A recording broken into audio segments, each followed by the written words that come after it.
আমাদের যুক্তরাষ্ট্র আওয়ামী লীগের সম্মানিত president doctor Siddiqur Rahman details explain করেছেন। এ ব্যাপারে আমি বিশদ বলতে চাই না। আমরা জানি একটা ক্রান্তিকাল আমরা অতিক্রম করছি।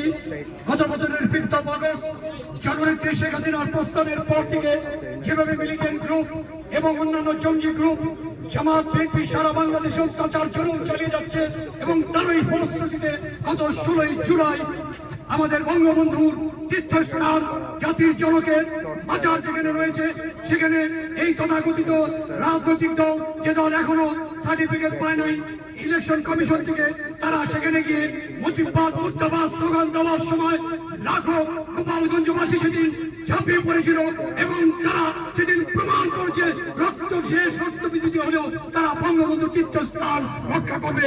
এবং সেদিন সেনাবাহিনী যেভাবে নির্বিচারে হত্যা করেছে তার বিরুদ্ধে প্রতিবাদ করতে এবং সমস্ত কর্মকাণ্ডের বিরুদ্ধে আমরা প্রতিবাদ জানাতে we express our concern in front of State Department এবং আমরা মেমোরেন্ডাম আমরা হ্যান্ড ওভার করবো বাংলাদেশ ডেস্কের অফিসারের কাছে।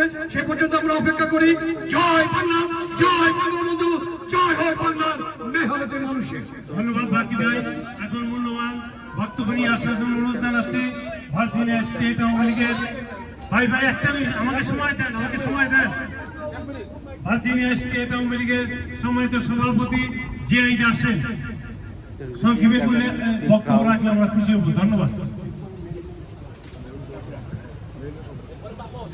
আসসালামু আলাইকুম। ভার্জিনিয়া স্টেটের পক্ষ থেকে আজকে যুক্তরাষ্ট্র আওয়ামী লীগ আমাদের এখানে আছেন আমাদের সভাপতি সিদ্দিকুর রহমান, সাধারণ সম্পাদক আজাদ ভাই সরকারের সবাইকে ধন্যবাদ জানাচ্ছি। আমরা বাংলাদেশের গোপালগঞ্জে অত্যাচার ছিল, আমাদের সেনাবাহিনী পা পিছিয়ে আমাদের জনগণকে মারছে। আমরা এই সেনাবাহিনীকে আমরা বলছিলাম আগে থেকে এটা জামাত শিবিরের সেনাবাহিনী, বাংলাদেশ আওয়ামী লীগ না। আমাদের জননেত্রী শেখ হাসিনা ওদেরকে সবকিছু দিচ্ছে, ওদেরকে 3 বেলা ভাত খাওয়ার পর্যন্ত করে দিয়েছিল। আর ওরা এই আমাদের অবমাননা করছে।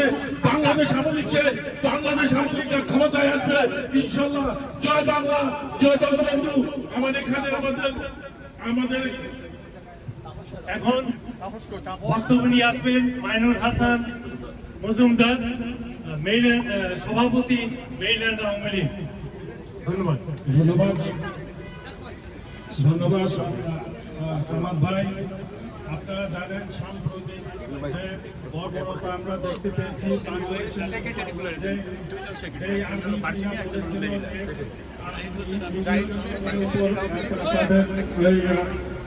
নিরীহ জনগণের উপরে তারা গুলি চালাবে না, সেই আর্মির বুটের তলায় পিষ্ট হয়েছে বাংলাদেশ। আপনারা দেখেছেন কিভাবে একটা লোকে তারা ধরে নিয়ে যাচ্ছিল, পরক্ষণেই সেই বাচ্চাটাকে তারা গুলি করে মেরে ফেলেছে। আমি শুনেছি এই ওয়াকারুজ্জামান নাকি যুদ্ধ অপরাধী কামরুজ্জামানের ভাতিজা। আপনারা কেউ জানেন কিনা জানি না। সেই তার মুখোশ উন্মোচিত হচ্ছে, দিনকে দিন তার মুখোশ উন্মোচিত হচ্ছে।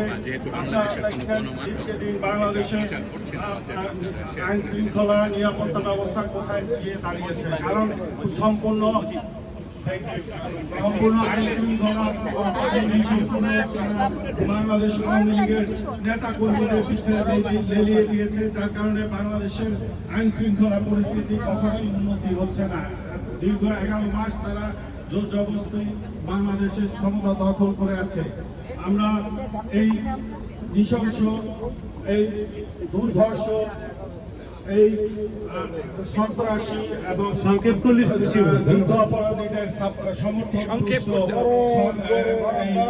ইন্ডিয়ান গভর্নমেন্টের দ্রুত পদত্যাগ কামনা করছি।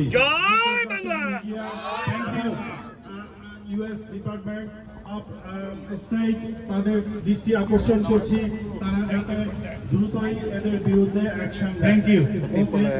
জয় বাংলা, জয় বঙ্গবন্ধু। ইলেকট্রনিক্স এবং প্রিন্ট মিডিয়ার সাংবাদিক ভাইদেরকে ধন্যবাদ জানাচ্ছি।